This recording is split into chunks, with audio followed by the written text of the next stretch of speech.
I'm falling hard for my ex-wife's sister, but I don't know if I can risk telling her after everything we've been through. I, 32 am finally at a point where I can't stand this anymore. I've been in love with this woman, 27F, for a very long time, maybe a couple of years at this point, and I'm not sure if I should just kill it or attempt to make something with her. I met my ex-wife, her sister, when I was 23 years old, and the relationship developed very quickly, and by 26 I had my son and daughter and had gotten married. However, within months of being married my ex-wife had an affair, but worse than that, the man she cheated with had gotten her into heroin. After confronting her on this, she said she was going to get help, but instead she left in the night. I haven't heard from her in 4 years, and last I've heard she's still with that guy and are homeless in Las Vegas. Not sure how true that is, but being focused on holding it together for the kids, I really don't have the time to chase her down, nor do I even want to after what she pulled. I ended up getting a divorce in absentia. I did however maintain a very positive relationship with my in-laws after the fact. Every other weekend my kids stay over with their grandparents on that side, and they pretty much treat me like a son still. I still go to parties at Christmas and I'm reasonably liked by the family. Nobody talks about my ex anymore, mainly to not worry my kids. My oldest, my son, is very hurt by his mother leaving. He's 9 now and I've had to get therapy for him after he told me he hoped his mother was dead. She had been getting verbally abusive towards the end, which was when he was around 5 or 6. Anyhow, in the year following my ex leaving, her sister and her boyfriend had started coming around a lot to see the kids. They knew I worked a lot and would babysit and call it practice, as they wanted to have children of their own. My kids loved them and were spoiled by them, which I didn't mind because we all needed a little positivity. They got married and were very in love. However, her husband was unalived in a workplace accident shortly after the birth of their daughter. It has been extremely rough and painful for everyone involved, as one can imagine. I followed my sister-in-law's example and began to take her daughter to give her time to herself if things got too hard to deal with or she needed alone time. She's been in grief counseling for a few years, but she still wears her ring and has told me she can't ever imagine dating again. I talk to her about him frequently and she's gotten to a better place, but she's still very much in love with him. I can't imagine that sort of pain. Over the last 2 years we've been a more constant figure in each other's lives. My kids love their aunt and I have her over for dinner a couple times a week. My daughter and her daughter have become close and love being around each other, so they have sleepovers. I've moved on from my ex by this point, but the idea of dating possibly someone dangerous as their mother has kept me out of the dating scene.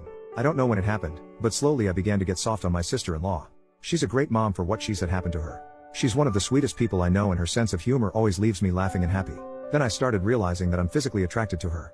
I've always felt kind of guilty about it because her late husband was a good friend, and since she's obviously is still grieving, so I've kept it to myself. Since COVID started we've been together a bit more because social distancing has had us lose contact with most other people.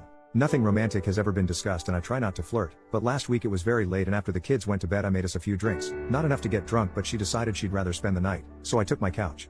I woke up to breakfast this morning and the 4 of us felt like the sort of family I've always wanted. She even kissed my forehead, which is not something she normally does. I still didn't say anything, but after she left I found my son quietly playing with his toys in his room. He looked upset, so I asked him if he was alright. He tells me point blank in the way only a kid can that he wishes sister-in-law was his mother. I sat down with him and asked him why he thought that way, and he gave a whole bunch of reasons for being nice to him. That she never yells about anything. He likes seeing her at his grandparents and she draws pictures with him, which I didn't know they did. By the end of it my heart that is already melting for this woman even more wound up. When visiting, dropping them off with their grandparents, I tried to breach the subject with her folks to kind of feel around how people would see. I made a joke about she and I acting like a married couple sometimes, and they didn't laugh and were kind of standoffish. Friendly, but either they know something or they disapprove. It's getting too hard for me to ignore or pretend it's not getting to me. I'm in love with her. Either I've got to kill it and find some way not to think of her, or I have to find some sort of way to navigate through this situation and tell her everything. If anybody out there has any insight on how to approach a widow, especially one who is married to a friend, with this sort of intention, I could really use your help. First update, 2 days later. Oh my god, this really blew up. Firstly, I'd like to thank everyone who gave me advice on how to proceed and ideas and things I could maybe say to my former sister-in-law.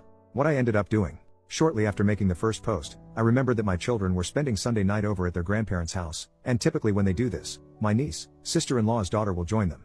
I allow these bi-weekly visits because I think it's important for them to maintain a healthy relationship with their mother's parents. And sister-in-law lets her daughter go because she enjoys playing with my daughter. Well, I realized we'd both have a free night. Normally I'd just game or hit the gym an extra night, but I figured it would be the perfect opportunity to talk to sister-in-law without the kids being around. So I sent her a text saying, "Hey, kids are out this Sunday, was thinking you might want to get dinner." It was a fairly upscale place that reopened 2 months or so ago for outdoor dining. I never ask her out to dinner and we're almost never alone together, or without a child in the other room. She says she'd love to, and so my panic starts setting in because now I've got to actually act on my feelings. I ask her if she'd prefer meeting at my place and taking one car or meeting at the restaurant. She says she'll come by my place first. I'm a bit more cleaned up than normal, dressed up but not overly dressed. She shows up and my god, she's in a very nice evening dress, makeup, not something she normally wears, really looking stunning. I must have been slack-jawed for a second, I had to be lol. We make a little small talk, compliment how we look, but I still don't have my nerve yet and she isn't pushing the issue. Dinner is really wonderful, they had a live jazz group playing. Definitely coming back to this place. She tells me this is the first time she's really had an adult social outing that didn't involve her daughter in a few years, and I mention that it's about as long for me. We're laughing, joking, talking, a little casual touching here and there. I can't seem to find my nerve though. I'm afraid of ruining this moment, so I just submit to having fun. But as we're leaving, my mind snaps and I'm just like, screw it. And when we stand to go back to the car, I give her my arm and we walk back to the car arm in arm, no awkwardness, nobody mentioning that it's happening. I open her door for her and I plan on driving her back to her car. As I open the door, she stops me. Looking sort of nervous, she just outright tells me to stop and that she wants to kiss me. There was no alcohol at dinner, so this is all her. So I pull her in and we kiss. I can barely describe how wonderful it felt to finally touch her. Well, the kissing goes on outside this restaurant with her leaned against my car for at least a half an hour. When we finally break, we share a few more dreamy looks before we get in the car and drive back to my place. She's holding my hand as I'm driving. I don't think I've ever been happier. I confess to her that I've started having feelings for her a long time ago, but with the terrible things we went through, I didn't want to scare her away. She tells me that she's carried a torch for about 6 months herself. At that time I had gone on a couple Tinder dates, and since we were just friends, I described what a mess of a time those dates were. She tells me she began feeling intensely jealous and angry that I was seeing these girls, and it was about that time it clicked in her mind that she had somehow developed feelings for me. As it turns out, I didn't approach her because of her late husband, and she wasn't approaching me because she was afraid I'd see too much of her sister, my ex-wife, in her and start to resent her for it. I invited her in after we got back home and we decided to try and fight off the desire to jump straight into bed, and just sat on the couch snuggling and talking about what we would need to do to make this a working relationship. There were some really teary moments there. We of course talked about her late husband a little and where she feels in the grief process, saying I don't want to rush her and that I'm not going anywhere if she needs time. I'll wait as long as she needs me to. She says that she feels like she's in a place where she could love again, that she's long past feeling guilty for having feelings for me. It was something she struggled with. She then brought up her sister, and the obvious questions a few people asked in the comments. What would we do if X ever decided to show her face around here again or try to get back into my kid's life? What if she comes back reformed and apologetic? Would I take her back? I told sister-in-law that's a hard no, that I've forgiven her for cheating on me, but I will never forgive her for what she did to my son. He was quite a sunshiny and happy boy before his mother started cheating, using, and lashing out at him. He's doing better now, but for a long while his behavior and negativity for somebody so young troubled me. Sil was concerned how he might react to her, as unlike our respective daughters, he is old enough to understand everything. I told her not to tell him as it might embarrass him, but not too long ago he told me his wished his aunt was his mom instead. We said we were going to take it slow and not go too fast with things, but the kissing started again, and since we were in private this time, we gave up the fight to stay out of the bedroom. I have had fantasies throughout the duration of my feelings for her, and getting to pet her face in the morning was one I finally got to live out. Moving forward, we are going to establish date nights and work on building on our already strong foundation. When we inevitably tell our folks we're a couple, we're going to do it together. But that's where I'm at. That's it, that's my update. If this subreddit allows, maybe I'll do another to say how the parents, in-laws, and kids take the news. 2 years of wishing she was mine and now she is. Better not screw this up. Second update, 7 days later. I am referring to my ex-wife as Jessica and my sister-in-law, who I had been calling sister-in-law, to Sylvia because funny. Well, we've told everyone, and for the most part it's gone over fairly well. When our respective kids were with my in-laws, Sylvia and I went to go see my parents. They've met her a handful of times, but they don't really know her too well, as my in-laws and my family rarely attended mutual functions. They at least recognized who she was. My dad isn't a particularly sentimental person, so I have no idea what he thinks about it, but my mother is on board. She did ask, does Jess know? And we told her that I haven't even spoken with her in 4 years and Sylvia hasn't heard from her in 2, that we'd cross that bridge when we got to it. Other than that, my folks just seemed happy for me. Yesterday we attended a small family gathering for Labor Day at my in-laws. We knew the reception here would be a little more chilly as they're all also related to my ex-wife. My parents did us the favor of taking the kids to the zoo for the afternoon and ice cream too. We arrived at the party together and of course everybody is wondering where the kids are. Felt like a million things were telling me not to do this, but I took her by the hand and we both explained the kids were not here because we intended on telling everyone that we are now a couple. This wasn't a huge crowd, maybe like 8 people, but it really felt like I announced it to a stadium. I don't know how we expected it to go, but several of her aunts were very pleased with this. We got some hugs. At first nobody even mentioned my ex-wife. They were just happy because they had all settled on Sylvia just never dating again. It was only mother-in-law that caused any issues.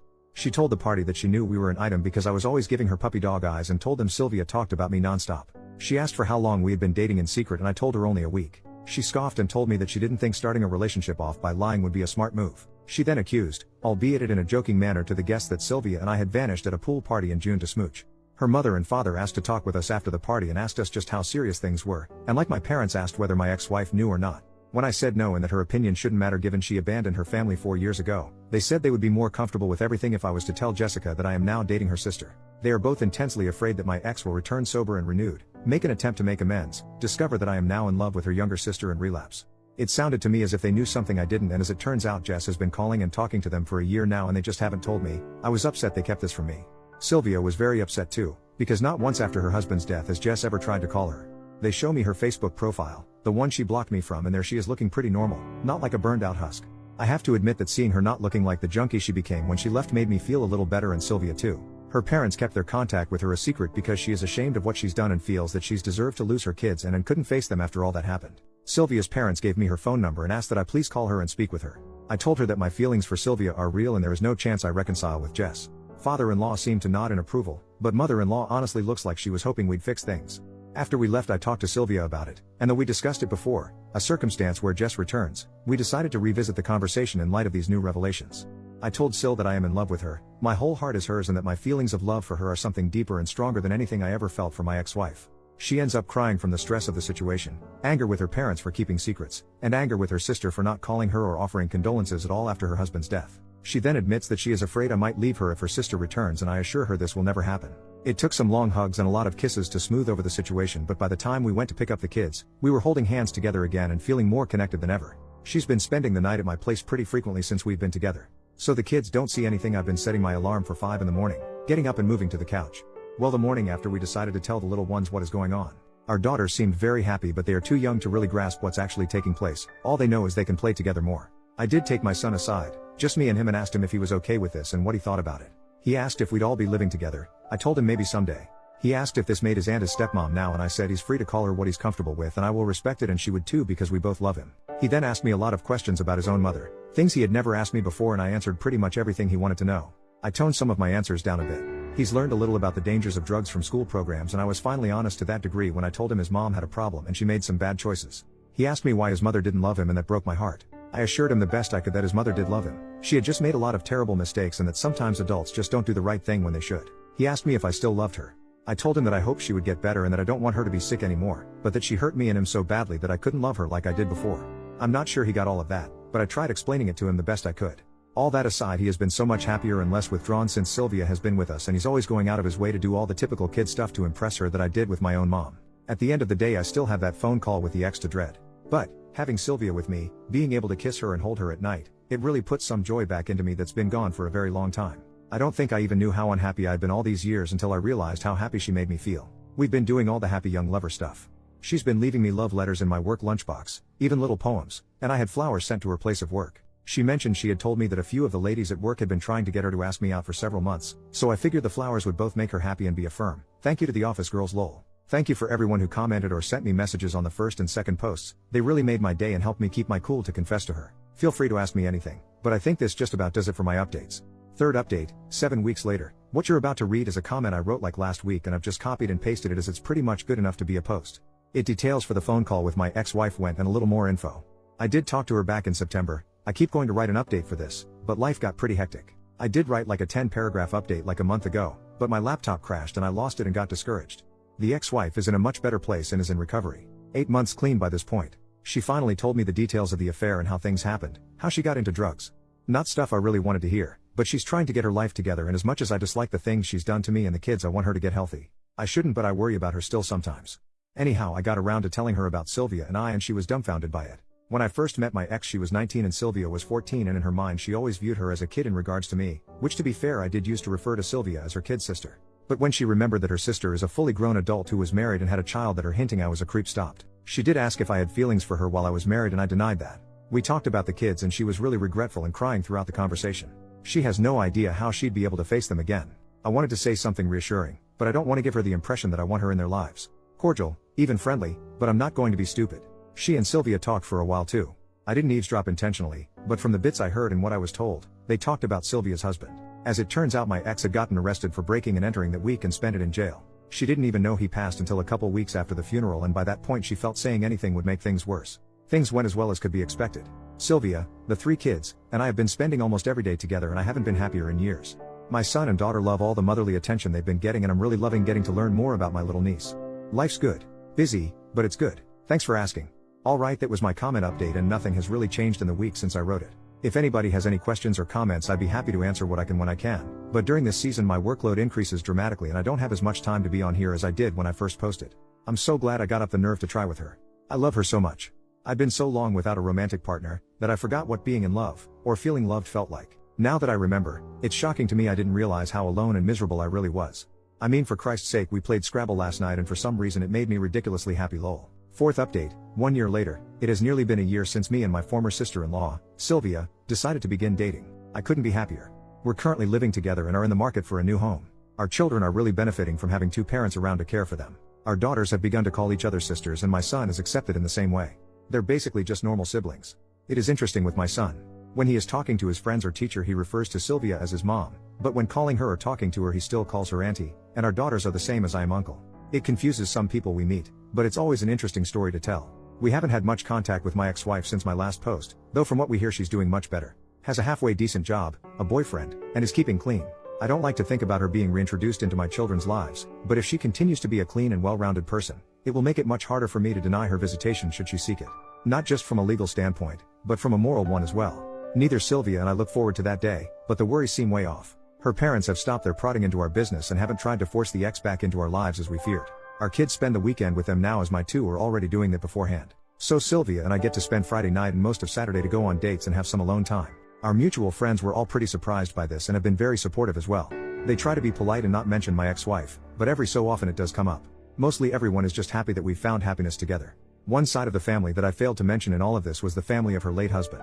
As you might expect, her daughter still sees them regularly, and they are very happy and accepting of the relationship. His father even told me point blank that he was glad it was me, because he thought he would hate his daughter-in-law bringing some strange man into his granddaughter's life. We haven't had many gatherings of course because of COVID, but the few get-togethers we have included them, and will always include them. Speaking of her late husband, Sylvia and I have talked quite a bit about our feelings and she's even had me come along to one of her therapy sessions, because despite everything going so well, and the immense and wonderful love we have for each other, his memory and presence will always be a part of our lives. She decided on her own that out of respect for me she had to take her wedding band off, something that caused a lot of sadness as you can imagine. I told her that she didn't need to do this and were we to get married, she's got two hands. After I said this she began to wear it on a necklace instead. She wears an engagement ring now. I don't have any crazy story on how the engagement went down. I didn't spring it on her in some crazy public spectacle, but there were tears and hugs and kisses. If you've got any questions I'd be happy to answer them. Thanks everyone so much for all the positive words of encouragement.